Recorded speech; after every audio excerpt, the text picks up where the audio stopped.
Hello students, welcome you all on English Literature Topics platform. In this video, I am going to tell you a very important literary topic and the topic is Cavalier Poets. This topic is very important topic of Renaissance and Puritan age. Let's begin with the topic Cavalier Poets. First, we should know the meaning of Cavalier. Cavalier meaning less concern. Less concern मतलब someone who is Cavalier वो क्या होगा जिसको कोई फ़र्क नहीं पड़ता बातों से, जो अपनी मस्ती में मस्त हो वो कैवलियर हो सकता है। अगर हम किसी को बोलते हैं कि इसमें कैवलियर एटीट्यूड है, मींस वो अपनी मस्ती में मस्त है, उसको बाकी चीज़ों से जो उसके लाइफ में हो रही है, मैटर करती है, उनसे ऐसा कोई फ़र्क नहीं पड़ता हो, ये कैवलियर का मीनिंग है। सो आज का हमारा जो टॉपिक है कैवलियर पोएट्स। कैवलियर पोएट्स कौन थे? वो सपोर्टर थे, किंग के सपोर्टर थे, मोनार्क के सपोर्टर थे। देखो, जब cavalier poets is a group of some poets who is in 17th century England. ठीक है, कैवलियर पोइट जो है ग्रुप है कुछ पोएट्स का जो 17th सेंचुरी इंग्लैंड में थे, और उस टाइम इंग्लैंड में इंग्लिश सिविल वॉर जो 1642 से आई थिंक 1651 और 2 तक चला, इंग्लिश सिविल वॉर जो था वो चल रहा था कि मतलब जो हमारा रिलीजन है उसके फ्रीडम के लिए, ठीक है, धर्म के फ्रीडम के लिए, रिलीजियस फ्रीडम के लिए इंग्लिश सिविल वॉर हो रहा था। किसके बीच में हो रहा था? उस टाइम 2 पार्टी हो गई थी। एक पार्टी थी जो राउंड हेड पार्टी जिसे बोला गया, जो थी पार्लियामेंट वाली, राउंड हेड जो थी वो पार्लियामेंट की पार्टी थी, और दूसरी पार्टी थी कैवलियर जो सपोर्ट करते थे मोनार्क को, मींस किंग को सपोर्ट करते थे। उस टाइम किंग थे चार्ल्स फर्स्ट, तो चार्ल्स फर्स्ट को सपोर्ट करने वाले थे कैवलियर्स, और हमारा जो आज का टॉपिक है वो है कैवलियर पोइट्स। सो कैवलियर पोइट्स का मतलब क्या हो गया? जो चार्ल्स के सपोर्टर रहे, चार्ल्स फर्स्ट के सपोर्टर रहे। तो इनको कोर्टियर पोइट भी बोला जाता है। कोर्टियर पोइट क्यों बोला जाता है? क्योंकि कोर्ट मतलब दरबार हो गया राजा का, तो राजा के दरबार में राजा को इंटरेस्ट, मतलब राजा को प्रेज करने के लिए, उसको ग्लोरीफाई करने के लिए इन्होंने जो पोएम लिखी, कोर्ट के लिए जो पोएम लिखी, वो इनकी थीम रही। सो इसलिए इनको क्या कहा जाता है? कॉर्टियर पोइट भी बोला जाता है। ठीक है, आपको आई बात समझ में कि कैवलियर्स कौन थे? कैवलियर पोइट जो थे वो सपोर्टर थे मोनार्क के, चार्ल्स फर्स्ट के सपोर्टर थे, और ये अपनी पोएम में चार्ल्स फर्स्ट को, मोनार्क को खुश करने के लिए पोएम्स लिखते थे। ठीक है, राजा को खुश करने के लिए, ग्लोरीफाई करने के लिए इनकी पोएम्स होती थी, इसलिए इनको कोर्टियर पोइट भी कहा गया। अब जो इसमें जो मेन 4 कैवलियर पोइट्स थे उनके नाम आपको याद रखने हैं।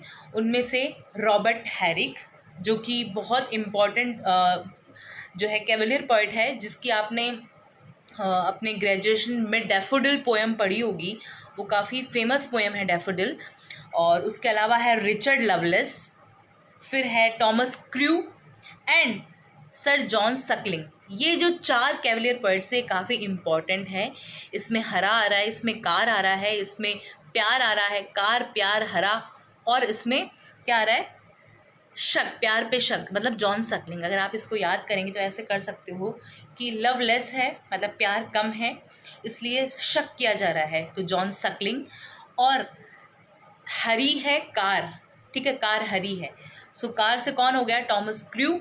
क्रू की स्पेलिंग CAREW हो गई, तो टॉमस क्रू मतलब कार, और रॉबर्ट हैरिक मीन्स ग्रीन, है ना, हरा, हैरिक मतलब हरा।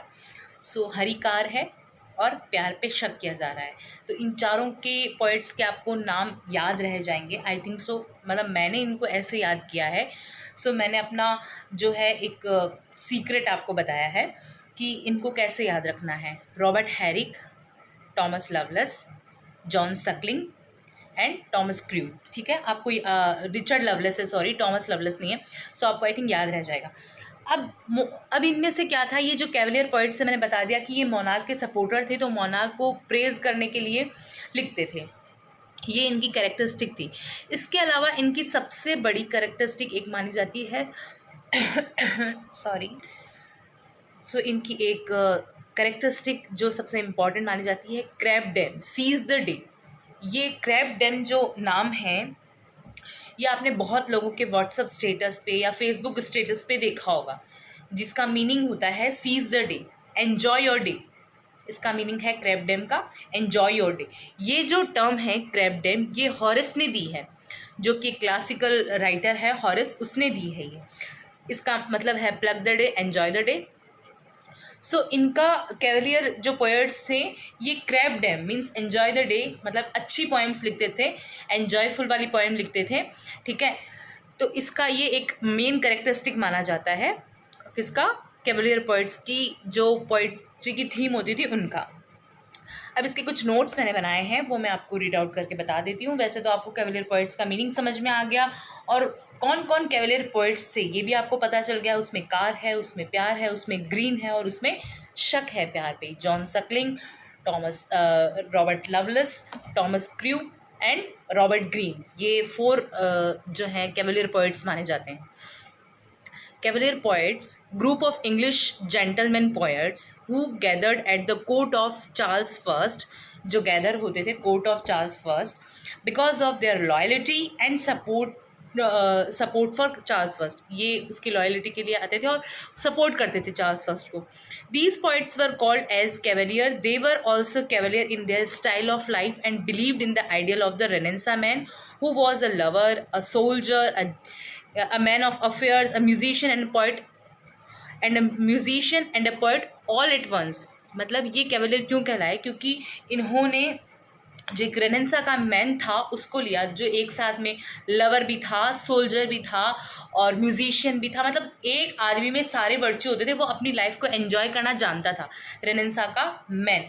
उससे इन्फ्लुएंस होके इन्होंने जो है अपनी जो पोइट्री की थीम है वो क्या रखी, क्रैबडेम, सीज द डे और जो है एन्जॉय वाली रखी। Cavalier poets use direct and colloquial language expressive of a highly individual personality. Important theme in their poetry, theme of honour and theme of carpe diem. मैंने बताया थीम ऑफ ऑनर कैसे हो गई, क्योंकि ये ग्लोरीफाई करते थे राजा को, किंग को, उनको उनकी प्रेज में लिखते थे। और क्रैबडेम जो है वो सीज द डे, उसका जो मीनिंग है, ये एक रोमन टर्म है जो रोमन पोइट हॉरेस ने दी है अपने वर्क ओड्स में। 23rd BC में था ये। Their poetry aims to entertain rather than provoke the audience. इनकी जो पोइट्री थी वो एंटरटेन करने के लिए थी, ऑडियंस को प्रोवोक करने के लिए नहीं थी, मतलब उनको भिड़काने के लिए नहीं लिखी थी इन्होंने पोएम्स। इन्होंने जो है ऑडियंस को या रीडर्स को एंटरटेन करने के लिए अपनी पोएम्स को लिखा था, किन्होंने, कैवलियर पोइट्स ने, ठीक है। कैवलियर पोइट्स के नाम आपको मैंने बताई दी। Most Cavalier works had allegorical and classical reference. ज़्यादातर जो कैवलियर वर्क्स थे या पोएम्स थी वो क्या थे, क्लासिकल और एलेग्रिकल थे, ठीक है। दे Drew upon the knowledge of Horace, Cicero and Covid. उन्होंने हॉरेस, सिसरो और ओविड जो है, जो क्लासिकल पोएट्स थे, उनका रेफरेंस भी अपनी पोएम में लिया। By using these resources they were able to produce poetry that impressed Charles First। क्यों लिया, क्योंकि ये चार्ल्स फर्स्ट जो वहाँ का मोनार्क था, उनको उसको इम्प्रेस करने के लिए ये हॉरेस, ओविड और सिसरो की जो है इमिटेट करते थे उसकी राइटिंग स्टाइल को, एक तरह से बोल सकते हो आप ऐसा, ठीक है। ये इम्पॉर्टेंट कुछ जो है कैवलियर पोइट्स के बारे में मैंने आपको बता दिया। क्या रहा, कैवलियर पोइट्स जो थे वो कौन कौन थे, उनकी क्या थीम थी, और उनकी थीम जैसे ऑनर और क्रैबडेम, ये उनकी थीम थी। कौन कौन से कैवलियर पोइट्स थी ये मैंने बता दिया। अब इनके जो एक दो जो इम्पॉर्टेंट वर्क है वो आप देख लो। जैसे रॉबर्ट हैरिक जो हैं, उनका एक वर्क है to the virgin to make much of time. To the virgin to make much of time, best example of carpe diem, ठीक है।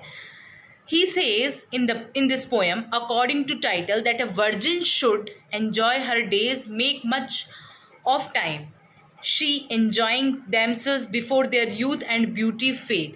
मतलब एक जो वर्जिन होती है, वर्जिन मीन्स कुंवारी कन्या जो होती है, वो अपनी ब्यूटी फेड होने से पहले अपनी लाइफ को अच्छे से एंजॉय कर सकती है। ये जो रॉबर्ट हैरिक का जो वर्क मैंने बताया है, to the virgins to make much of time, ये इनकी बहुत इंपॉर्टेंट एक पोइट्री कलेक्शन था, हेस्पेरोडाइज जिसका नाम है, उस कलेक्शन से ली गई है ये पोएम, ठीक है। ऐसे ही इनकी मैंने आपको बताया था कि टू डैफोडिल्स जो पोएम है रॉबर्ट हैरिक की, वो काफ़ी इंपॉर्टेंट है। In his he described the beauty of daffodils which have a short life span। He also describe how short human life is just as the daffodil too. इस daffodil poem में इन्होंने daffodil जो flower है उसकी life कितनी short होती है उसकी थीम को लेके हमारी ह्यूमन लाइफ जो शॉर्ट होती है उस पर इन्होंने ये पोएम जो है डिस्क्राइब की है। इन्होंने लिखी है एक इसकी अच्छी सी line, fair daffodil we weep to see you, we have a short time to stay, as you we have as short as spring, as quick a growth to meet decay as you or anything we die। जैसे तेरा भी decay हो जाएगा daffodil, वैसे हम लोग भी जो ह्यूमन बीइंग है हम भी मर जाएंगे। ठीक है, ये जो है इसकी कुछ पोएम्स थी रॉबर्ट हैरिक की, जो मैंने जैसा कि मैंने आपको बताया, जो हेस्पर्डाइज जो इनका एक पोइट्री कलेक्शन है, वो पोइट्री कलेक्शन 1648 में पब्लिश हुआ है। उसमें अबाउट 1200 पोएम्स हैं इसमें हेस्पर्डाइज में, जो रॉबर्ट ग्रीक का पोइट्री कलेक्शन है। अब टॉमस ग्रू जो है उसका लाइफ स्पैन 1595 टू 1640 है। इनकी भी जो है कुछ पोएम इम्पॉर्टेंट मान सकते हो आप। Was an English poet among the Cavalier group of, he was the poetic arbiter elegance of the court of Charles first. ठीक है, इन्होंने एलेजी लिखी है, an elegy upon the death of the dean of Paul's, doctor John Donne. ये इन्होंने एक elegy लिखी है। टॉमस क्रू की ये एलेजी काफ़ी इम्पॉर्टेंट है। उसके अलावा जो है जॉन सकलिंग की पोएम आप एक देख लो, ballad upon a wedding on the occasion of the marriage of Roger Boyle, afterwards Earl of Orrery and Lady Margaret Howard. ये इनकी पोएम इम्पॉर्टेंट है। रिचर्ड लवलेस जो है उनकी पोएम है, एक है Althea from prison and to Lucasta going to the wars. To Lucasta going to the wars is a very famous poem of Richard Lovelace. कौन सी? To Lucasta going to a wars. इसके अलावा he also wrote poems on animal life like the ant, the grasshopper, है ना, the snail. मतलब इन्होंने insects पे लिखी है ज़्यादा। Snail, the falcon, the toad and the spider, ये रिचर्ड लवलेस ने लिखी है।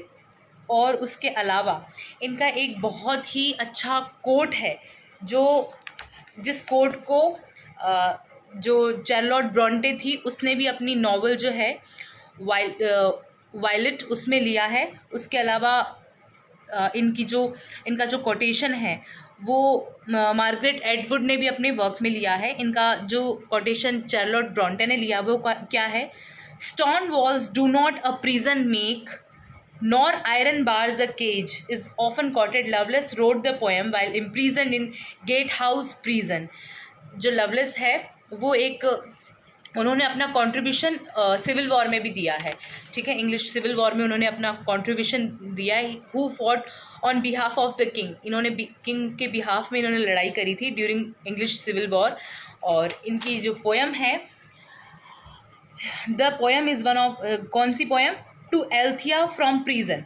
ये इन्होंने अपनी प्रिजन में लिखी है ये पोएम, जब ये उसमें थे, अब इम्प्रिजन थे, तब इन्होंने ये पोएम लिखी थी जो 1642 में आई। The poem is one of Lovelace best known work and its final stanza, first line, final stanza की जो फर्स्ट लाइन है, stone walls do not a prison make, nor iron bars a cage, is often quoted. Lovelace wrote the poem while imprisoned in Gatehouse prison।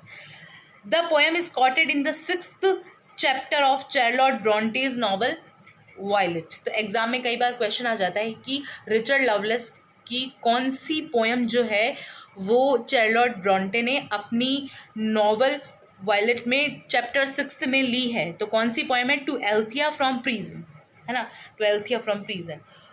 फिर Margaret Atwood also quotes the famous lines in her novel Hagseed. Margaret Atwood ने अपनी novel हैगसीड में एक quotation इनकी poem से लिया है, enjoy such liberty. ये जो लाइन है एन्जॉय सच लिबर्टी, ये लास्ट लाइन है लुकास्टा पोएम की, to Lucasta going to the wars, है ना, last line of poem. To Lucasta going to the wars is a 1649 poem by Richard Lovelace. It was published in the collection Lucasta by Lovelace of the year. So ये आज का हमारा topic था cavalier poets. ये I hope आपको समझ में आया होगा। इसमें इम्पॉर्टेंट जो चीज़ें हैं वो यही थी जो मैंने आपको बता दी कि इन 4 पोएट्स के नाम याद रखने हैं, कौन कौन से कैवेलियर पोएट्स जाने जाते हैं। कैवेलियर पोएट्स कौन थे जो मोनार्क को सपोर्ट करते थे, जो चार्ल्स फर्स्ट को सपोर्ट करते थे, इनको कोर्टियर पोइट्स भी बोला गया है। और ये कब आए, इंग्लिश सिविल वॉर पे आए। इनकी थीम क्या थी, इनकी थीम थी ऑनर और क्रेप्डेम, मतलब seize the day, enjoy your day, ये इनकी थीम रखी गई पोएम की। और उसके अलावा इनकी जो कुछ एक दो इम्पॉर्टेंट पोएम्स थी वो मैंने आपको बताई, जो इनके कैवलियर पोइट्स की जो इम्पॉर्टेंट पोएम्स थी वो मैंने आपको बता दी। सो ये आज का हमारा टॉपिक कैवलियर पोइट्स था। अगर आपको ये वीडियो बेनिफिशियल लगा हो तो लाइक करो, सब्सक्राइब करो चैनल को और शेयर करो वीडियो को। Thank you.